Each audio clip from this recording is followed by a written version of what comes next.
और अयोध्या में भव्य राम मंदिर के प्राण प्रतिष्ठा को लेकर बीजेपी की ओर से विशेष तैयारियां की जा रही है। इस कार्यक्रम को विश्व पटल पर अंकित करने के लिए बीजेपी की तैयारियां अभी से ही पूरे जोर शोर से की जा रही है। इसके अलावा राम मंदिर के इस मुद्दे का बीजेपी को आगामी लोकसभा चुनाव में कितना फायदा होगा, इन तमाम मुद्दों पर बीजेपी के पूर्व राष्ट्रीय उपाध्यक्ष और वरिष्ठ नेता श्याम जाजू से इंडिया वॉइस संवाददाता ने खास बातचीत की है। सुनिए। अयोध्या में भव्य राम मंदिर के प्राण प्रतिष्ठान को लेकर के भाजपा इस कार्यक्रम को भव्य कार्यक्रम बनाने की तैयारियों में जुटी हुई है। इसी को लेकर इसी मुद्दे पर हमारे साथ बातचीत करने के लिए भाजपा के नेता हैं श्याम जाजू जी, जिनसे हम बात करेंगे। सर, सबसे पहले तो आपको आज आपका जन्मदिन है, उसके लिए बहुत बहुत शुभकामनाएं। किस तरीके से देखते हैं जो राम मंदिर के प्राण प्रतिष्ठान जो 22 तारीख को होने वाला है, किस तरीके से भाजपा की तैयारी है? देश में मंदिरों की कमी नहीं है, पर अयोध्या का राम मंदिर ये देश के अस्मिता से जुड़ा हुआ विषय है। मुगल आक्रांताओं ने भारत की अस्मिता पर अत्याचार करके, प्रहार करके हमारे जो अपमान किया था उसका बदला लेने का ये काम है।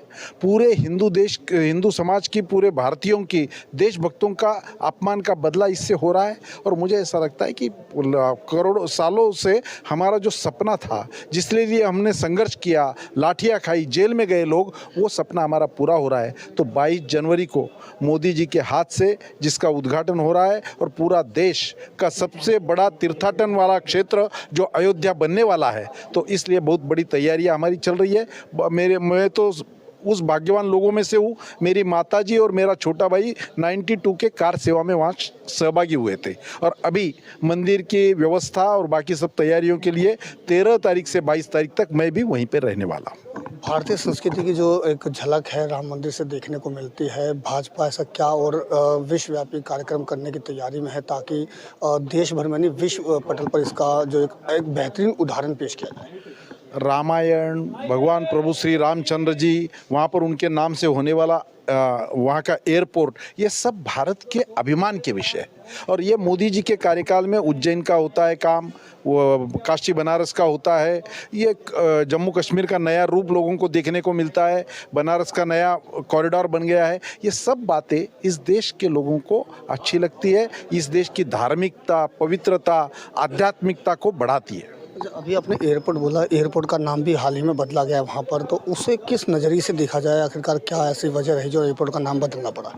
देश के श्रद्धा स्थान, देश के प्रेरणा स्थान, जिनसे लोगों को कुछ सीखने को मिलता है, ऐसे लोगों के नाम से एयरपोर्ट हो या इस प्रकार के सामाजिक संस्थाओं का नामकरण होना, ये देश के लिए गर्व की बात है। अब वो नया ट्रेंड अभी शुरू हो गया है।